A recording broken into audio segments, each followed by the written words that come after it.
To add a border around a photo in Photoshop, first, select your image. Double-click on the photo.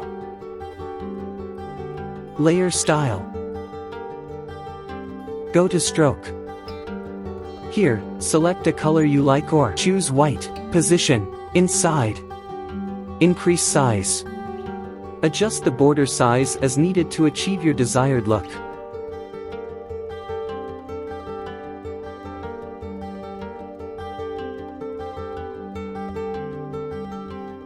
Now here, you can also use gradient color instead of solid color. Here, fill type, select gradient. And that's it. You've successfully added a border around your photo in Photoshop. I hope you find this short video useful. Thanks for watching.